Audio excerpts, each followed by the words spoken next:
Hello, it's me in the t-shirt again, we're back. Today just wanted to talk to you about offering on properties and how the best way to go about that is. I know in the poll that we did last month, a lot of you voted for that as one of the main questions out there, so just thought we'd give you a step-by-step guide in not only how to make an offer, but also what you need in order to do that. Make sure you've got sufficient deposit available, and also make sure if you're having a mortgage that you've been and sourced an agreement in principle from a lender. An agreement in principle essentially is the bank giving you in writing how much they'll be willing to lend you based on the information given. Where to find them? You can by all means shop online and try and find the best deal yourself. Just be careful because not all agreements in principles will include a credit check, which can cause problems later on in the process. So if you're unsure, speak to a financial advisor. Of course, at Purple Bricks we have those, as any estate agent will. We work with the Mortgage Advice Bureau. They're the biggest brokerage in the UK. So if you're unsure, we can put you in touch with them and they can search the market to find the best deal for you.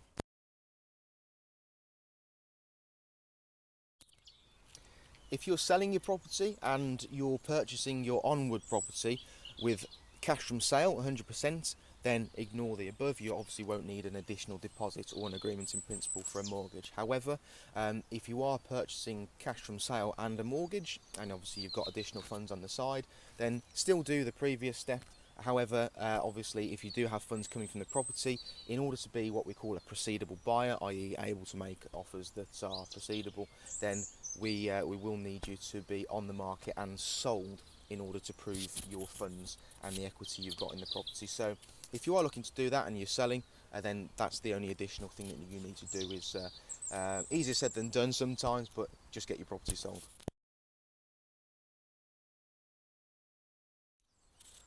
Step two, of course, you'll need to start going and viewing properties. Now, before that, the best thing to do is get yourself registered with things like online portals or local estate agents that you've noticed that are putting properties on the market. So get yourself registered with local estate agents if you notice they are putting similar properties on the market that you're looking for. Get yourself registered with Rightmove alerts. Get yourself registered with Purple Bricks and our Dave system for property updates. And essentially, when a property goes live on the market, you won't even have to search for it. If it's within the criteria that you've put in, it'll ping you an email or a text message straight away, so you can have a look at that and decide if it's worth booking a viewing. So once you've seen a property that you like, of course the third step is actually going to book those viewings. Now, most of the time this will be a case of calling the estate agent to book that in simply, or if you are booking through an agent that has a facility such as ourselves, being able to book through the internet and your Purple Bricks account, then by all means do it that way as well. You also might want to preempt your superiors at work, just to let them know that you are out looking for properties, just so you can get a feeling on how lenient they will be with regards to you taking time out to go and view properties. A lot of estate agents will have very busy diaries, guys, so sometimes it will be a case of you having to go to the property when it's available to view rather than the other way around. So firstly, speak to work, see how lenient they are, then you can get a feeling for how much notice you need to give them to go and view properties. But also, if you're booking viewings on multiple properties for the same day, for example, and you can't get into all of them, please don't get disheartened. It's perfectly normal. Sometimes it's just not meant to be, and you can't get into that property between when you see it and when it's sold.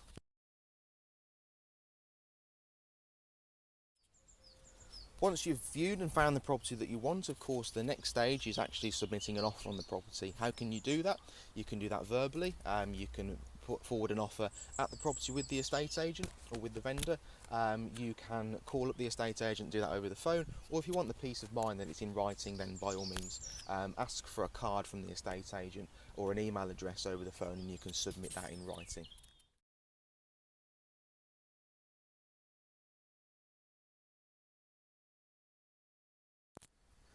So this is where we link back to step one and why those documents are so important.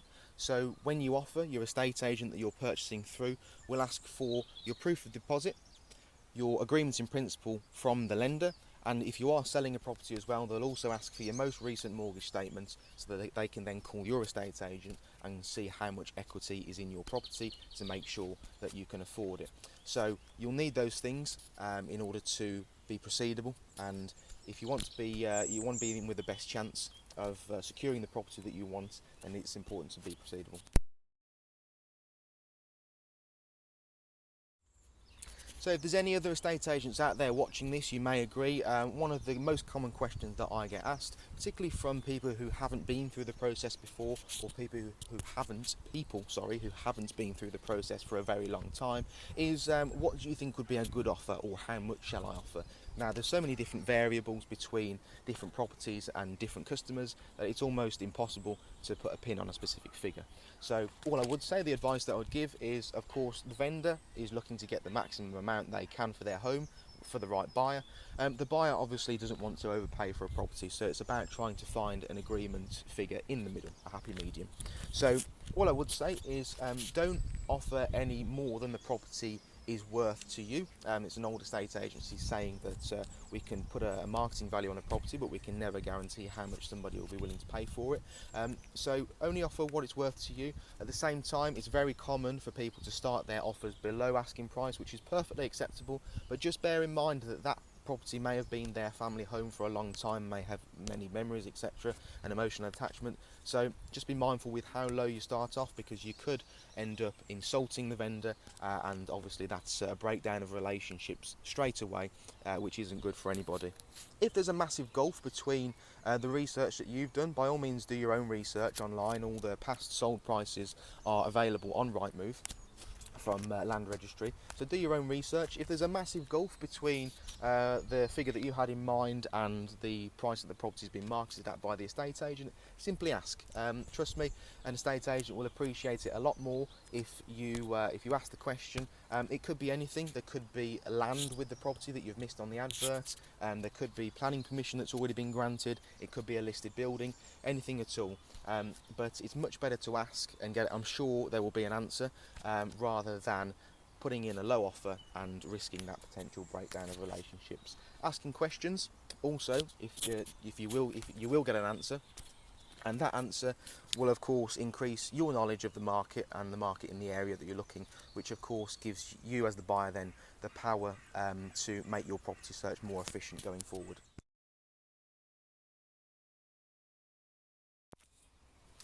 So put simply, if your offer is rejected, then go back in with another offer. If you can afford to offer, or you want to offer more, then by all means submit another offer. The only time that this won't be possible is if the estate agent's asking for best and final offers.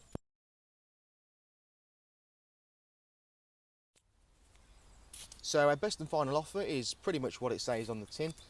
It's a very common scenario if there's a lot of interest on the property. So say for example you go to an open house and there's 10 offers, it's not logistically possible for the estate agent to go backwards and forwards between sellers and buyers and negotiate 10 offers. So what they'll ask for is your best and final offer, which means obviously you won't be able to increase on that offer afterwards, and the most suitable buyer will end up having their offer accepted.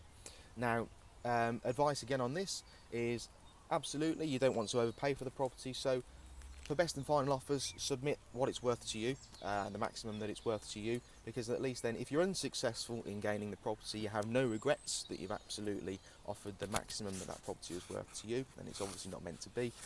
But if you are successful in having your offer accepted, then absolutely brilliant, you've got the property that you want. So once you had your offer accepted, the next stage is to start the conveyancing process. So what you will need is to instruct a solicitor. Now most estate agents will have a panel of solicitors they can recommend, but you're more than welcome to source your own quotes. But you'll need to formally instruct a solicitor to begin the conveyancing process.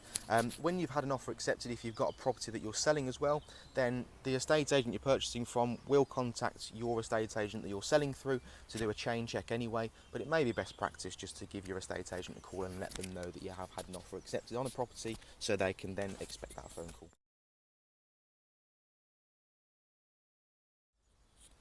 So just to summarise very quickly, step one is get your deposit and your agreements in principle ready. Step two, get yourself registered for property updates. Step 3, book those viewings in. Step 4, of course, is offering on a property. Step 5 is if your offer is rejected and what you do then. And the final step is instructing your solicitors and beginning the conveyancing process, which will be explained on a different video. But again, I hope that's helpful for you. Again, if you can give us a thumbs up and subscribe to the YouTube channel, that would be great. If we can get some questions going and some activity, then at the end of this stream of videos we may even include some bloopers for you all to laugh at while you're still at home. But again, stay safe and stay at home, guys, and I'll speak to you all soon.